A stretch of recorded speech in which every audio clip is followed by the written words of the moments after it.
आप में से बहुत सारे लोगों ने राज कपूर की तीसरी कसम मूवी ज़रूर देखी होगी। जानते हैं इसकी कहानी किसने लिखी है? अरे वही फणीश्वर नाथ रेणु। और उस कहानी का नाम है तीसरी कसम उर्फ मारे गए गुलफाम। आज हम आपके सामने इसी कहानी को वाचन करने वाले हैं। चलिए शुरू करते हैं। हीरामन गाड़ीवान की पीठ में गुदगुदी लगती है। पिछले 20 साल से गाड़ी हाँकता है हीरामन। बैलगाड़ी सीमा के उस पार मिरंगराज नेपाल से धान और लकड़ी ढो चुका है। कंट्रोल के जमाने में चोर बाजारी का माल इस पार से उस पार पहुंचाया है, लेकिन कभी तो ऐसी गुदगुदी नहीं लगी पीठ में। कंट्रोल का जमाना, हीरामन कभी भूल सकता है उस जमाने को? एक बार 4 खेप सीमेंट और कपड़े की गांठों से भरी गाड़ी जोगबनी से विराटनगर पहुंचाने के बाद हीरामन का कलेजा पुख्ता हो गया था। फारबिसगंज का हर चोर व्यापारी उसको पक्का गाड़ीवान मानता। उसके बैलों की बड़ाई बड़ी गद्दी के बड़े सेठ जी खुद करते, अपनी भाषा में। गाड़ी पकड़ी गई 5वीं बार सीमा के इस पार तराई में। महाजन का मुनीम उसी की गाड़ी पर गांठों के बीच चुक्की भुक्की लगाकर छिपा हुआ था। दरोगा साहब की 1.5 हाथ लंबी चोरबत्ती की रोशनी कितनी तेज होती है हीरामन जानता है। 1 घंटे के लिए आदमी अंधा हो जाता है, एक छटक भी पड़ जाए आंखों पर। रोशनी के साथ कड़कड़ाती हुई आवाज, ए गाड़ी रोको, साले गोली मार देंगे। 20 गाड़ियां एक साथ कचकचाकर रुक गईं। हीरामन ने पहले ही कहा था यह 20 बिसावेगा। दरोगा साहब उसकी गाड़ी में दुबके हुए मुनीम जी पर रोशनी डालकर पिशाची हंसी हंसे। हा हा हा मुनीम जी, ही ए साला गाड़ीवान, मुंह क्या देखता है रे?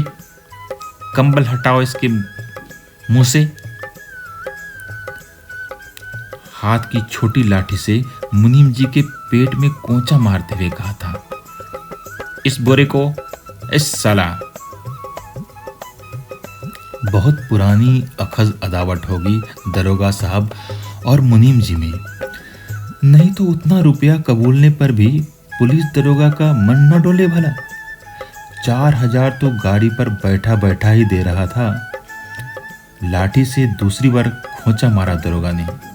5000। फिर खोंचा, उतरो पहले। मुनीम की गाड़ी से नीचे उतारकर दरोगा ने उसकी आंखों पर रोशनी डाल दी।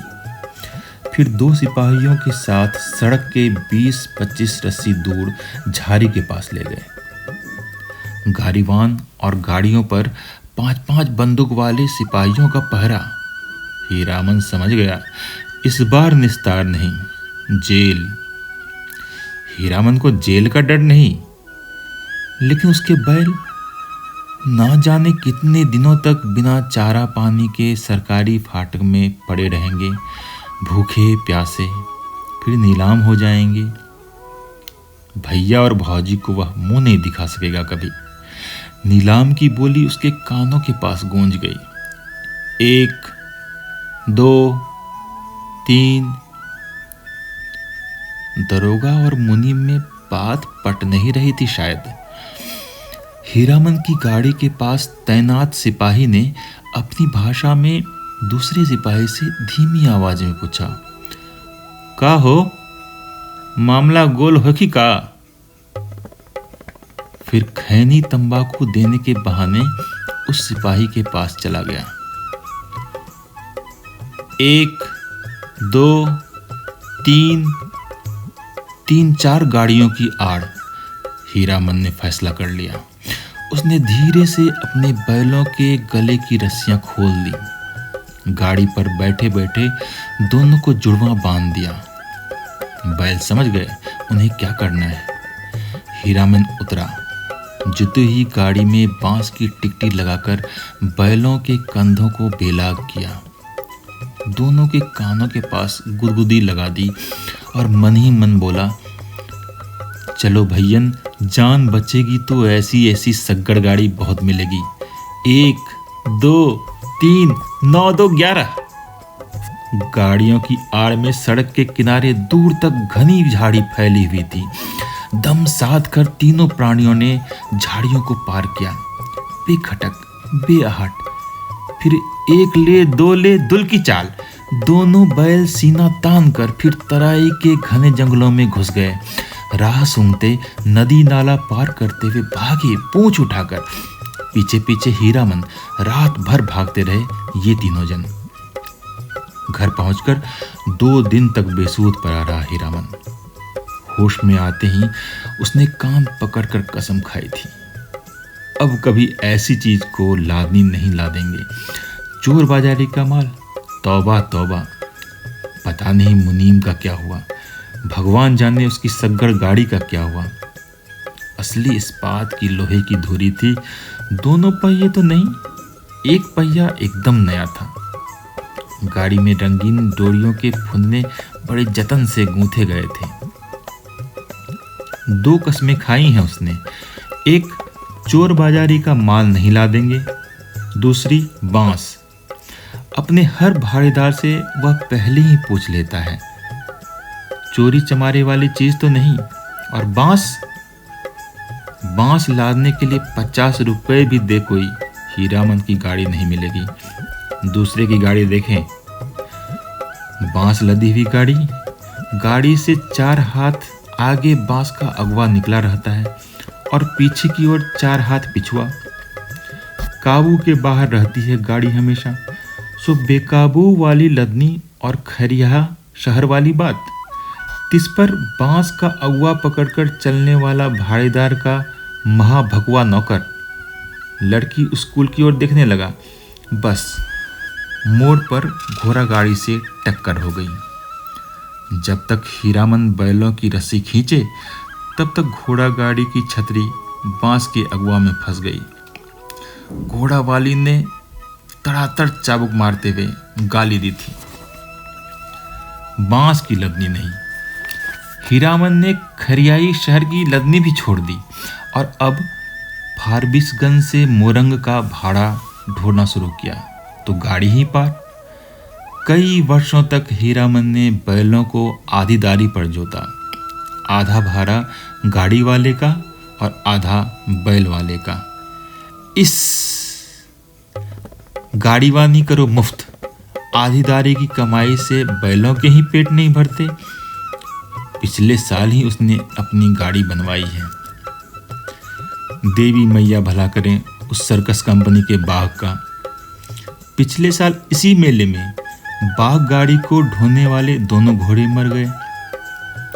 चंपानगर से फारबिसगंज मेला जाने के समय सर्कस कंपनी के मैनेजर ने गाड़ीवान पट्टी में ऐलान करके कहा, 100 रुपया भाड़ा मिलेगा। 1-2 गाड़ीवान राजी हुए, लेकिन उनके बैल बाघ गाड़ी से 10 हाथ दूर ही डर से डिकरने लगे। बाँ बाँ रस्सी तुराकर भागे। हीरामन ने अपने बैलों की पीठ सहलाते हुए कहा, देखो भैयन, ऐसा मौका फिर हाथ नहीं आएगा। यही मौका है अपनी गाड़ी बनवाने का, नहीं तो फिर आधीदारी। अरे पिंजरे में बंद बाघ का क्या डर, मोरंग की तराई में दहाड़ते हुए बाघों को देख चुके हो, फिर पीठ पर मैं तो हूं। गाड़ीवानों के दल में तालियां पटपटा उठी थी एक साथ। सभी की लाज रख ली थी हीरामन के बैलों ने। हुमक कर आगे बढ़ गए और बाघ गाड़ी में जुट गए एक एक करके। सिर्फ दाहिने बैल ने जुटने के बाद ढेर सारा पेशाब किया था। हीरामन ने 2 दिन तक नाक से कपड़े की पट्टी नहीं खोली थी। बड़ी गद्दी के बड़े सेठ जी की तरह नकबंधन लगाए बिना बघाइन गंध बर्दाश्त नहीं कर सकता कोई। बाघ गाड़ी की गाड़ीवानी कि यह हीरामन ने कभी ऐसी गुदगुदी नहीं लगी थी पीठ में। आज रह रहकर उसकी गाड़ी में चंपा का फूल महक उठता है। पीठ में गुदगुदी लगने पर वह अंगोछे से पीठ झाड़ लेता है। हीरामन को लगता है 2 वर्ष से चंपानगर मेले की भगवती मैया उस पर प्रसन्न है। पिछले साल बागगाड़ी जुट गई। नकद 100 रुपये भाड़े के अलावा बुताह, चाह, बिस्कुट और रास्ते भर बंदर, भालू और जोकर का तमाशा देखा, सो भी फोकट में। और इस बार यह जनाना सवारी औरत है या चंपा का फूल। जब से गाड़ी में बैठी है, गाड़ी मह मह महक रही है। कच्ची सड़क के एक छोटे से खड्ड में गाड़ी का दाहिना पहिया बेमौके हिचकोला खा गया। हीरामन की गाड़ी से एक हल्की सिस की आवाज आई।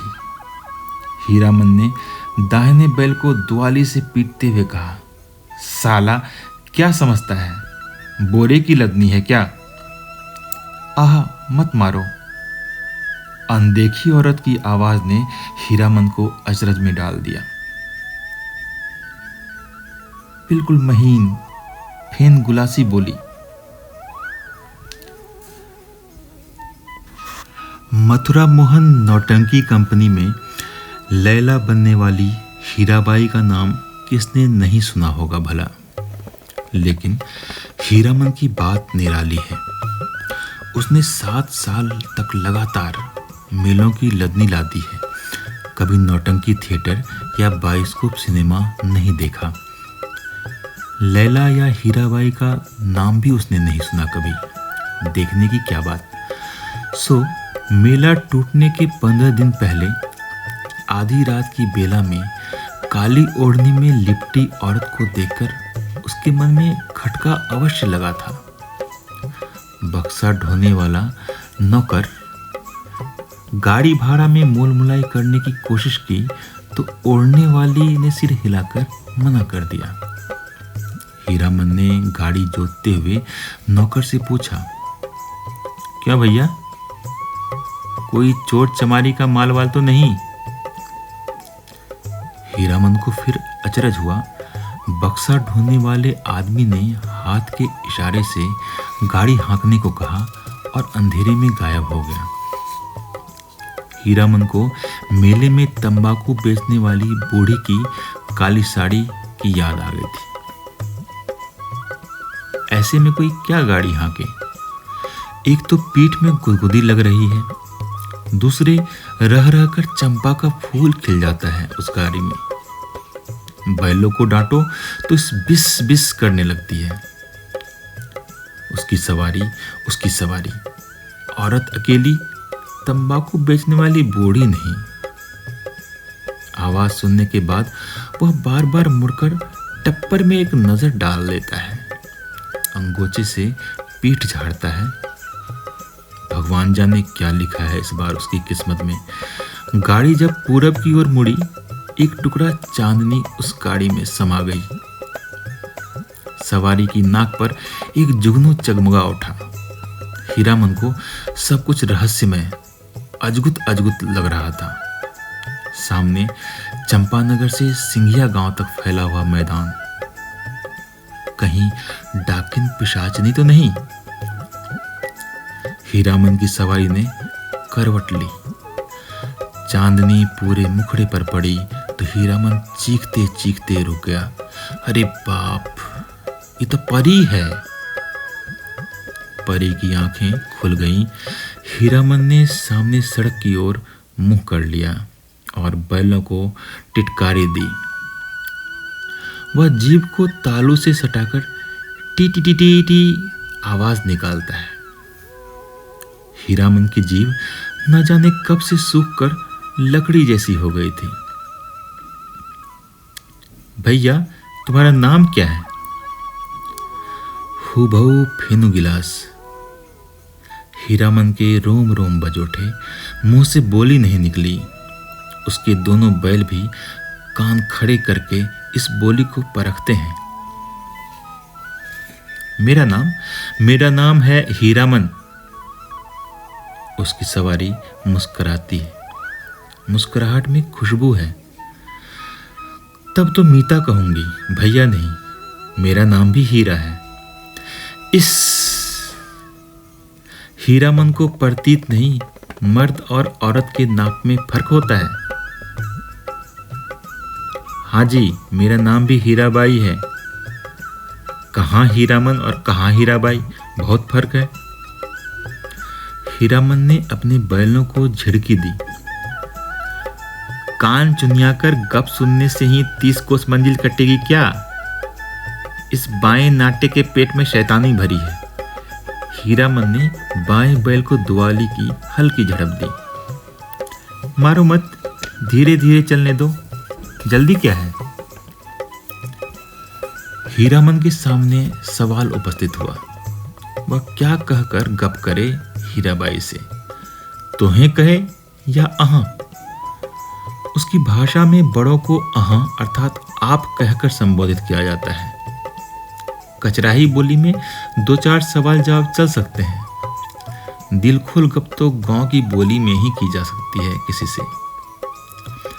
आसिन कार्तिक की भोर में छा जाने वाले कुहासे से हीरामन को पुरानी चिढ़ है। बहुत बार वह सड़क भूलकर भटक चुका है, किंतु आज की भोर के इस घने कुहासे में भी वह मगन है। नदी के किनारे धन खेतों से फूले हुए धान के पौधों की पवनिया गंध आती है। पर्व पावन के दिन गांव में ऐसी ही सुगंध फैली रहती है।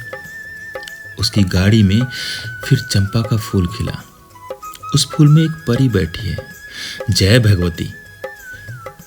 हीरामन ने आंख की कनखियों से देखा। उसकी सवारी मीता। हीराबाई की आंखें गुजुर गुजुर करके उसको हेर रही है।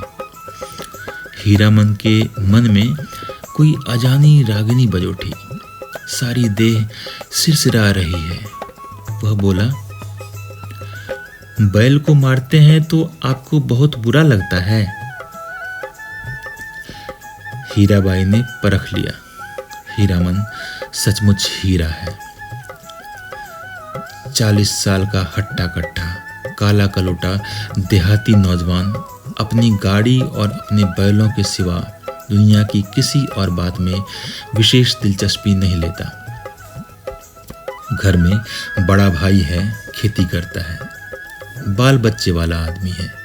हीरामन भाई से बढ़कर भाभी की इज्जत करता है, भाभी से डरता भी है। हीरामन की भी शादी हुई थी बचपन में। गौने से पहले ही दुल्हन मर गई। हीरामन को अपनी दुल्हन का चेहरा याद नहीं। दूसरी शादी न करने के अनेक कारण हैं। भाभी की जिद कुमारी लड़की से ही हीरामन की शादी करवाएगी। कुमारी का मतलब हुआ 5-7 साल की लड़की। कौन मानता है श्रद्धा कानून? कोई लड़की वाला दो ब्याहू को अपनी लड़की गरज में पड़ने पर ही दे सकता है। भाभी उसकी 3 सख्त करके बैठी है सो बैठी है। भाभी के आगे भैया की भी नहीं चलती। अब हीरामन ने तय कर लिया है, शादी नहीं करेगा। कौन भलाए मोल लेने जाए? ब्याह करके फिर गाड़ीवानी करेगा कोई, और सब कुछ छूट जाए, गाड़ीवानी नहीं छोड़ सकता हीरामन। हीराबाई ने हीरामन जैसा निश्चल आदमी बहुत कम देखा है। पूछा, आपका घर कौन जिला में पड़ता है? कानपुर नाम सुनते ही जो उसकी हंसी छूटी तो बैल भड़क उठे। हीरामन हंसते समय सिर नीचा कर लेता है। हंसी बंद होने पे उसने कहा, वाह रे कानपुर, तब तो नागपुर भी होगा। और जब हीराबाई ने कहा कि नागपुर भी है तो वह हंसते हंसते दोहरा हो गया। वाह रे दुनिया, क्या क्या नाम होता है, कानपुर, नागपुर। हीरामन ने हीराबाई के कान के फूल को गौर से देखा। नाक की नकछवी के नग देखकर सिहर उठा। लहू की बूंद। हीरामन ने हीराबाई का नाम नहीं सुना कभी। नौटंकी कंपनी की औरत को वह बाई जी नहीं समझता है। कंपनी में काम करने वाली औरतों को वह देख चुका है। सर्कस कंपनी की मालकिन अपनी दोनों जवान बेटियों के साथ बाघ गाड़ी के पास आती थी। बाघ को चारा पानी देती थी, प्यार भी करती थी खूब। हीरामन के बैलों को भी डबल रोटी बिस्कुट खिलाया था बड़ी बेटी ने। हीरामन होशियार है। कुहासा छटते ही अपनी चादर से टप्पर में पर्दा कर दिया। बस 2 घंटा, उसके बाद रास्ता चलना मुश्किल है। कार्तिक की सुबह की धूप आप बर्दाश्त न कर सकिएगा। कजरी नदी के किनारे तेगच्छिया के पास गाड़ी लगा देंगे, दोपहरिया काटकर। सामने से आती हुई गाड़ी को दूर से ही देखकर वह सतर्क हो गया। लाख और बैलों पर ध्यान लगाकर बैठ गया। राह काटते हुए गाड़ीवान ने पूछा, मेला टूट रहा है क्या भाई? हीरामन ने जवाब दिया, वह मेले की बात नहीं जानता। उसकी गाड़ी पर बिदागी है। न जाने किस गांव का नाम बता दिया हीरामन ने। छत्तापुर पचीरा कहाँ है? कहीं हो। यह लेकर आप क्या करिएगा? हीरामन अपनी चतुराई पर हंसा। पर्दा डाल देने पर भी पीठ में गुदगुदी लगती है। हीरामन पर्दे के छेद से देखता है। हीराबाई एक दियासलाई की डिब्बी के बराबर आईने में अपने दांत देख रही है। मदनपुर मेले में एक बार बैलों को नन्ही चित्ती कौड़ियों की माला खरीद कर दी थी हीरामन ने। छोटी छोटी नन्ही नन्ही कौड़ियों की बात। तेगच्छिया के तीनों पेड़ दूर से ही दिखाई पड़ते हैं। हीरामन ने पर्दे को जरा सरकाते हुए कहा, देखिए यही है तेगच्छिया। 2 पेड़ जटामासी बड़ हैं और एक, उस फूल का क्या नाम है? आपके कुर्ते पर जैसा फूल छपा हुआ है वैसा ही, खूब महकता है। 2 कोस दूर तक गंध आती है। उस फूल को खमीरा तंबाकू में डालकर पीते भी हैं लोग। और उस अमराई की आड़ से कई मकान दिखाई पड़ते हैं। वहां कोई गांव है या मंदिर? हीरामन ने बीड़ी सुलगाने से पहले पूछा, बीड़ी पिए, आपको गंध तो नहीं लगेगी? वही है नाम लगर ढकोड़ी। जिस राजा के मेले से हम लोग आ रहे हैं उसी का दिमाग गुतिया है। जा रे जमाना। हीरामन ने जा रे जमाना कहकर बात को चाशनी में डाल दिया। हीराबाई ने टप्पर के पर्दे को तिरछे खोस दिया। हीराबाई की दंत पंक्ति, कौन जमाना? टुड्डी पर हाथ रखकर साग्रह बोली, नाम लगर डथोड़ी का जमाना क्या था और क्या से क्या हो गया। हीरामन गप रसाने का भेद जानता है। हीराबाई बोली, तुमने देखा था वह जमाना? देखा नहीं, सुना है। राज कैसे गया, बड़ी हैफ वाली कहानी है। सुनते हैं घर में देवता ने जन्म लिया। कहिए भला, देवता आखिर देवता हैं या नहीं? इंद्रासन छोड़कर मृत्यु भुवन में जन्म ले ले तो उसका तेज कैसे संभाल सकता है कोई? सूरजमुखी फूल की तरह माथे के पास तेज खिला रहता, लेकिन नजर का फेर किसी ने नहीं पहचाना। एक बार उपनयन में लाट साहब मैं लाटनी के हवा गाड़ी से आए थे। लाट ने भी नहीं पहचाना आखिर लाटनी ने। सूरजमुखी तेज देखते ही बोल उठी, ए मैन राजा साहब सुनो, यह आदमी का बच्चा नहीं है, देवता है। हीरामन ने लाटनी की बोली की नकल उतारते समय खूब डैम लेट हैट किया। हीराबाई दिल खोल कर हंसी। हंसते समय उसकी सारी देह दुलकती है। हीराबाई ने अपनी ओढ़नी ठीक कर ली। तब हीरामन को लगा कि लगा कि तब उसके बाद क्या हुआ मीता? इस कथा सुनने का बड़ा शौक है आपको, लेकिन काला आदमी राजा क्या महाराजा भी हो जाए, रहेगा काला आदमी ही। साहब के जैसा अक्ल कहां से पावेगा? हंसकर बात उड़ा दी सभी ने। तब रानी को बार बार सपना देने लगा देवता, सेवा नहीं कर सकते तो जाने दो, नहीं रहेंगे तुम्हारे यहाँ। इसके बाद देवता का खेल शुरू हुआ। सबसे पहले दोनों दंतार हाथी मरे, फिर घोड़ा, फिर पटपटांग। पटपटांग क्या? हीरामन का मन पल पल में बदल रहा है। मन में सतरंगा छाता धीरे धीरे खिल रहा है। उसको लगता है उसकी गाड़ी पर देवकुल की औरत सवार है। देवता आखिर देवता है। पटपटांग, धन दौलत माल मवेशी सब साफ। देवता इंद्रासन चला गया। हीराबाई ने ओझल होते हुए मंदिर के कंगूरे की ओर देखकर लंबी सांस ली। लेकिन देवता ने जाते जाते कहा, इस राज में कभी एक छोड़कर दो बेटा नहीं होगा। धन हम अपने साथ ले जा रहे हैं, गुण छोड़ जाते हैं। देवता के साथ सभी देव देवी भी चले गए, सिर्फ सरस्वती मैया रह गई। उसी का मंदिर है।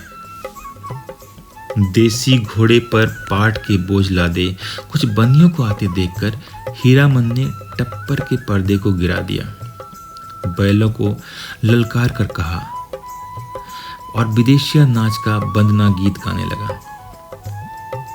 जय मैया सरस्वती अर्जी करत बानी, हमरा पर होकु सहाय रे मैया, हमरा पर होकु सहाय।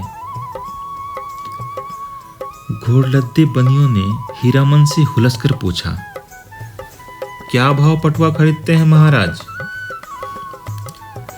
लंगड़े घोड़े वाले बनिए ने बटगमनी जवाब दिया, नीचे 27-28, ऊपर 30, जैसा माल वैसा भाव। जवान बनिए ने पूछा, मेले का क्या हाल चाल है भाई? कौन नौटंकी कंपनी का खेला हो रहा है, रोता कंपनी या मथुरा मोहन? मेले का हाल मेला वाला जाने। हीरामन ने फिर छत्तापुर पचीरा का नाम लिया। सूरज 2 बांस ऊपर आ गया था। हीरामन अपने बैलों से बात करने लगा। एक कोस जमीन, जरा दम बांध कर चलो, प्यास की बेला हो गई है ना। याद है उस बार तेगच्छिया के पास सर्कस कंपनी के जोकड़ और बंदर नचाने वाले साहब में झगड़ा हो गया था। जोकरवा ठीक बंदर की तरह दांत किटकिटा कर किकियाने लगा था। न जाने किस किस देश मुल्क के आदमी आते हैं। हीरामन ने फिर पर्दे के छेद से देखा, हीराबाई कागज के एक टुकड़े पर आंख गड़ा कर बैठी है। हीरामन का मन आज हल्के सुर में बंधा है। उसको तरह तरह के गीतों की याद आती है। 20-25 साल पहले विदेशिया बलवाही छोकड़ा नाच वाले एक से एक गजल घेमटा गाते थे। अब तो भोपा में भोंपू भोंपू करके कौन गीत गाते हैं लोग। जा रे जमाना। छोकरा नाच के गीत की याद आई हीरामन को। सजनवा बैरी हो गए हमार,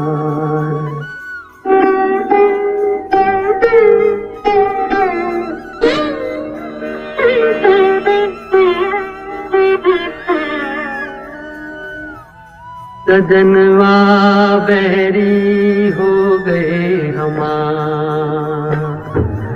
चिट्ठिया हो तो हर कोई बांटे, चिट्ठिया हो तो हर कोई बांटे, भाग ना बांटे कोई, करमवा बैरी हो गए हमार। गाड़ी की बल्ली पर अंगुलियों से ताल देकर गीत को काट दिया हीरामन ने। छोकरा नाच के मनुआ नटुआ का मुंह हीराबाई जैसा ही था। कहाँ चला गया वह जमाना। हर महीने गांव में नाच वाले आते थे। हीरामन ने छोकरा नाच के चलते अपनी भाभी की न जाने कितनी बोली ठोली सुनी थी। भाई ने घर से निकल जाने को कहा था। आज हीरामन पर माँ सरस्वती सहाय है लगता है। हीराबाई बोली, वाह कितना बढ़िया गाते हो तुम। हीरामन का मुंह लाल हो गया। वह सिर नीचा करके हंसने लगा। आज तेगच्छा पर रहने वाले महावीर स्वामी भी सहाय हैं हीरामन पर। तेगच्छा के नीचे एक भी गाड़ी नहीं। हमेशा गाड़ी और गाड़ीवानों की भीड़ लगी रहती है। यहाँ सिर्फ एक साइकिल वाला बैठकर सुस्ता रहा है। महावीर स्वामी को सुमर कर हीरामन ने गाड़ी रोकी। हीराबाई पर्दा हटाने लगी। हीरामन ने पहली बार आंखों से बात की हीराबाई से। साइकिल वाला इधर ही टकटकी लगाकर देख रहा है।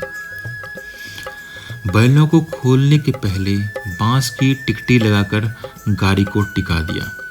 फिर साइकिल वाले की ओर बार बार घूरते हुए पूछा, कहाँ जाना है?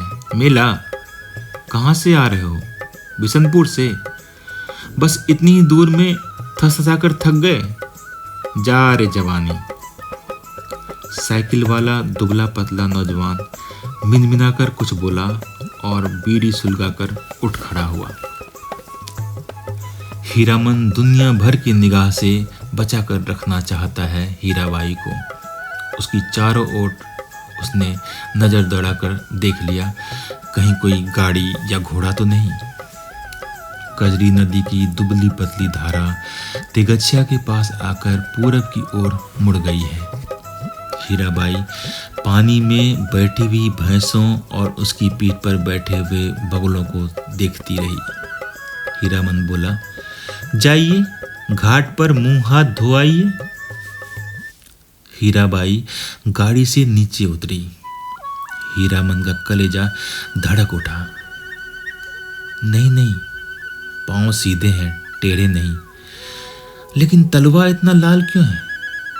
हीराबाई घाट की ओर चली गई, गांव की बहू बेटी की तरह सिर नीचा करके धीरे धीरे। कौन कहेगा कि कंपनी की औरत है? औरत नहीं, लड़की, शायद कुमारी ही है।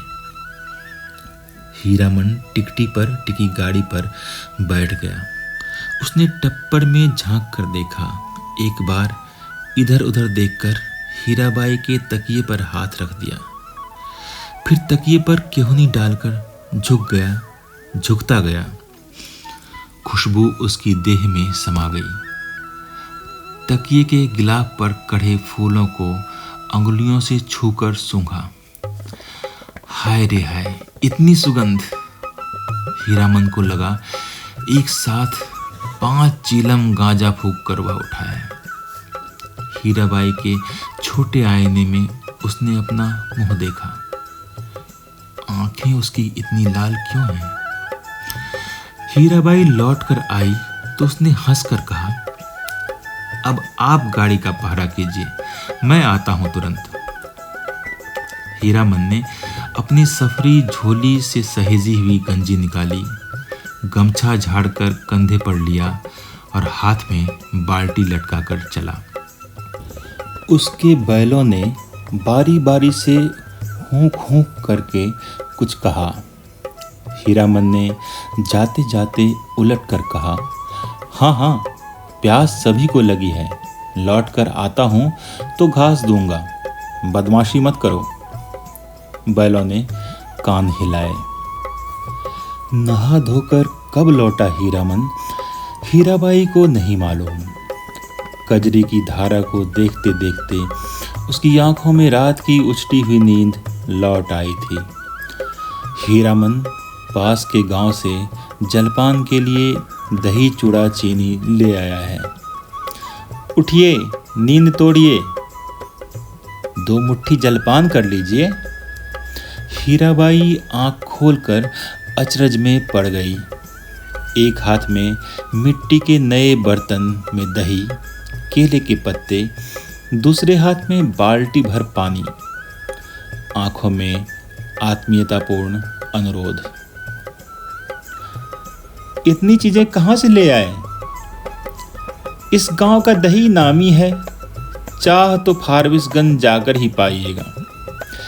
हीरामन की देह की गुदगुदी बिला गई। हीराबाई ने कहा, तुम भी पत्तल बिछाओ। क्यों? तुम नहीं खाओगे तो समेट कर रख लो अपनी झोली में, मैं भी नहीं खाऊंगी। इस हीरामन लजा कर बोला, अच्छी बात, आप पा लीजिए पहले। पहले पीछे क्या, तुम भी बैठो। हीरामन का जी जुड़ा गया। हीराबाई ने अपने हाथ से उसका पत्तल बिछा दिया, पानी छींट दिया, चूड़ा निकाल कर दिया। इस धन्य है, धन्य है। हीरामन ने देखा भगवती मैया भोग लगा रही हैं। लाल होठों पर गोरस का परस। पहाड़ी तोते को दूध भात खाते देखा है? दिन ढल गया। टप्पर में सोई हीराबाई और जमीन पर दरी बिछाकर सोए हीरामन की नींद एक ही साथ खुली। मेले की ओर जाने वाली गाड़ियां तेगच्छिया के पास रुकी हैं। बच्चे कचर पचर कर रहे हैं। हीरामन हड़बड़ा कर उठा, टप्पर के अंदर झांक कर इशारे से कहा, दिन ढल गया।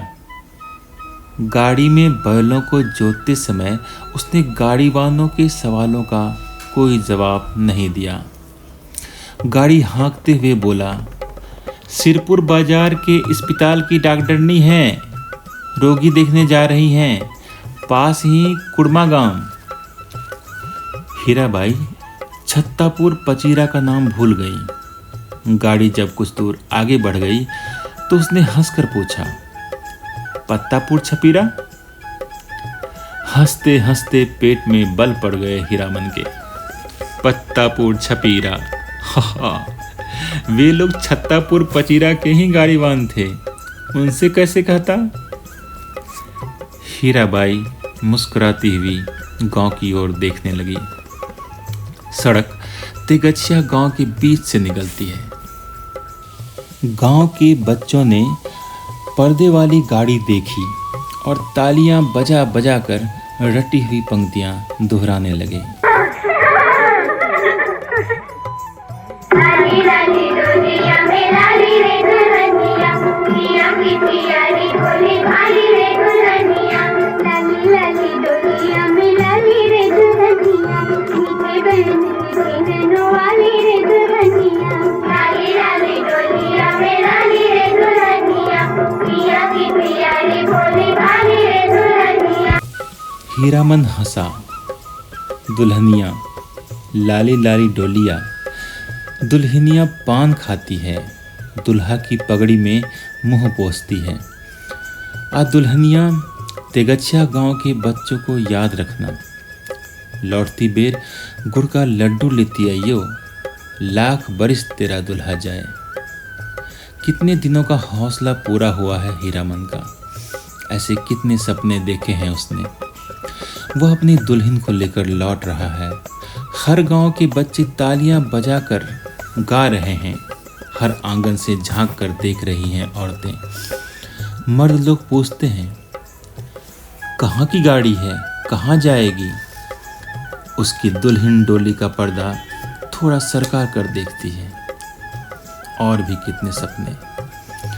गांव से बाहर निकलकर उसने कनखियों से टप्पर के अंदर देखा। हीराबाई कुछ सोच रही है। हीरामन भी सोच में पड़ गया। थोड़ी देर के बाद वह गुनगुनाने लगा, सजन रे झूठ मत बोलो, खुदा के पास जाना है। न हाथी है न घोड़ा है, वहाँ पैदल ही जाना है। सजन रे झूठ मत बोलो, खुदा के पास जाना है। न हाथी है न घोड़ा है, वहाँ पैदल ही जाना है। सजन रे झूठ मत बोलो। हीराबाई ने पूछा, क्यों मीता, तुम्हारी अपनी बोली में कोई गीत नहीं है क्या? हीरामन अब बेखटक हीराबाई की आंखों में आंखें डालकर बात करता है। कंपनी की औरत भी ऐसी होती है। सर्कस कंपनी की मालकिन मेम थी, लेकिन हीराबाई गांव की बोली में गीत सुनना चाहती है। वह खुलकर मुस्कुराया। गांव की बोली आप समझिएगा। हीराबाई ने गर्दन हिलाई। कान के झुमके हिल गए। हीरामन कुछ देर तक बैलों को हाँकता रहा, चुपचाप। फिर बोला, गीत जरूर ही सुनिएगा, नहीं मानिएगा। इतना शौक गांव का गीत सुनने का है आपको? तब लीक छोड़नी होगी। चालू रास्ते में कैसे गीत गा सकता है कोई? हीरामन ने बाएं बैल की रस्सी खींचकर दाहिने को लीक से बाहर किया और बोला, हरिपुर होकर नहीं जाएंगे तब। चालू लीक को काटते देखकर हीरामन की गाड़ी के पीछे वाले गाड़ीवान ने चिल्लाकर पूछा, काहे को गाड़ीवान? लीक छोड़कर बेली कहाँ उधर? हीरामन ने हवा में दुआली घुमाते हुए जवाब दिया, कहाँ है बेलीक? वह सड़क नननपुर तो नहीं जाएगी। फिर अपने आप से बड़बड़ाया, इस मुल्क के लोगों की यही आदत बहुत बुरी है। राह चलते 100 जिरह करेंगे। अरे भाई, तुमको जाना है, जाओ। देहाती भुच्च सब। नननपुर की सड़क पर गाड़ी लाकर हीरामन ने बैलों की रस्सी ढीली कर दी। बैलों ने दुगली चाल छोड़कर कदम चाल पकड़ी। हीराबाई ने देखा, सचमुच नननपुर की सड़क बड़ी सूनी है। हीरामन उसकी आंखों की बोली समझता है। घबराने की बात नहीं, यह सड़क भी फारबिसगंज जाएगी। राह घाट के लोग बहुत अच्छे हैं। एक घड़ी रात तक हम लोग पहुंच जाएंगे। हीराबाई को फारबिसगंज पहुंचने की जल्दी नहीं। हीरामन पर उसको इतना भरोसा हो गया है कि डर भय की कोई बात ही नहीं उठती मन में। हीरामन ने पहले जी भर मुस्कुरा लिया। कौन गीत गाए वह? हीराबाई को गीत और कथा दोनों का शौक है। इस महुआ घटवारिन। वह बोला, अच्छा, जब आपको इतना शौक है तो सुनिए महुआ घटवारिन का गीत। इसमें गीत भी है, कथा भी है। कितने दिनों के बाद भगवती ने यह हौसला भी पूरा कर दिया। जय भगवती। आज हीरामन अपने मन को खलास कर लेगा। वह हीराबाई की थमी हुई मुस्कुराहट को देखता रहा। सुनिए, आज भी परमान नदी में महुआ घटवारिन के कई पुराने घाट हैं। इसी मुल्क की थी महुआ। थी तो घटवारिन, लेकिन 100 सतवंती में एक थी। उसका बाप दारू ताड़ी पीकर दिन रात बेहोश पड़ा रहता। उसकी सौतेली माँ साक्षात राक्षसनी, बहुत बड़ी नजर चलाक। गांव में गांजा दारू अफीम चुराकर बेचने वालों से लेकर तरह तरह के लोगों से उसकी जान पहचान थी। सबसे घुट्टी भर हेलमेल। महुआ कुमारी थी, लेकिन काम कराते कराते उसकी हड्डी निकाल दी थी राक्षसनी ने। जवान हो गई, कहीं शादी ब्याह की बात भी नहीं चलाई। एक रात की बात सुनिए। हीरामन ने धीरे धीरे गुनगुनाकर गला साफ किया। बनाने वाले क्या तेरे मन में समाई, काहे को दुनिया बनाई तूने, काहे को दुनिया बनाई।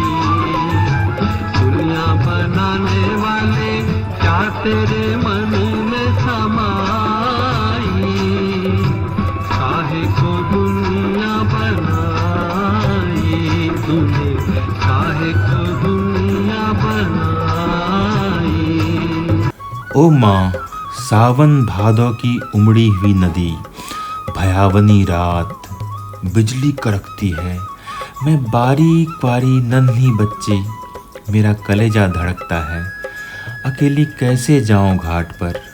सो भी एक परदेशी राही बटोही के पैर में तेल लगाने के लिए। सतमां ने अपनी बज्जर किवारी बंद कर ली। आसमान में मेघ हरहरा उठे और हरहरा कर वर्षा होने लगी। महुआ रोने लगी अपनी मरी माँ को याद करके। आज उसकी माँ रहती तो ऐसे दुर्दिन में कलेजे से सटा कर रखती अपनी महुआ बेबी को। गे मैया, इसी दिन के लिए तुमने कोख में रखा था। महुआ अपनी माँ पर गुस्साई, क्यों वह अकेली मर गई। जी भर कोसती भी बोली। हीरामन ने लक्ष्य किया, हीरा भाई तकिए पर केहनी गड़ाकर गीत में मगन एकटक उसकी ओर देख रही थी। खोई हुई सूरत कैसे भोली लगती है। हीरामन ने गले में कपकपी पैदा की। बनाने वाले क्या तेरे मन में समाई, काहे को दुनिया बनाई तूने, काहे को दुनिया बनाई।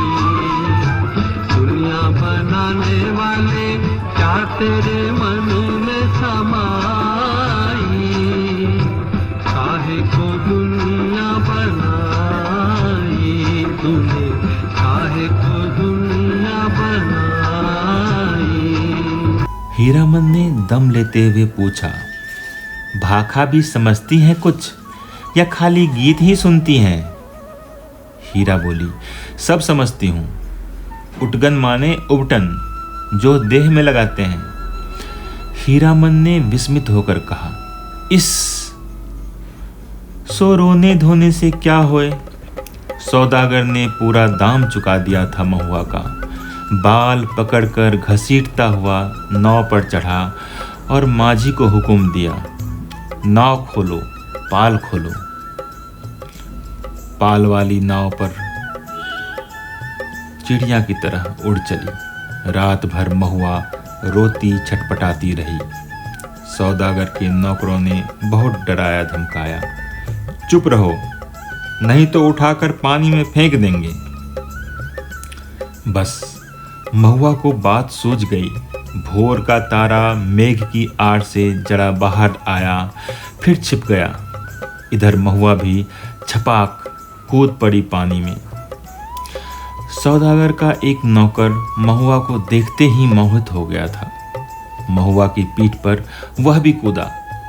उल्टी धारा में तैरना खेल नहीं, सो भी भरी भादों की नदी में।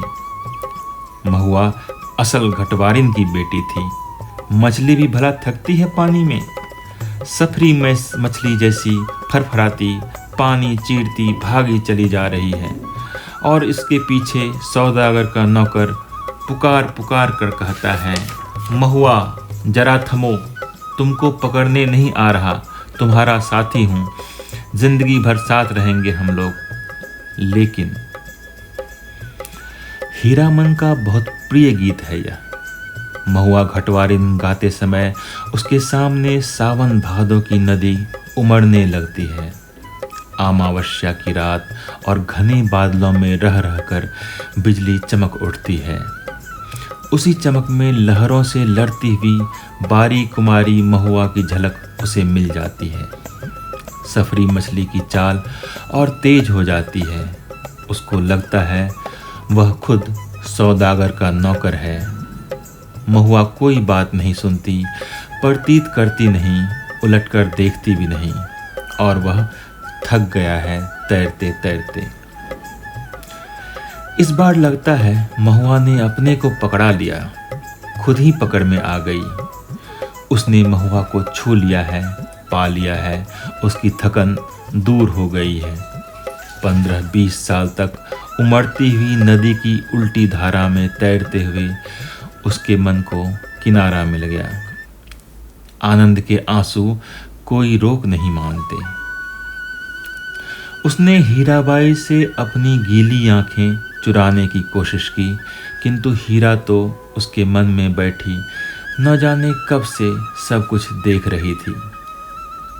हीरामन ने अपनी कांपती हुई बोली को काबू में लाकर बैलों को झिड़की दी। इस गीत में ना जाने क्या है कि सुनते ही दोनों थसथसा जाते हैं।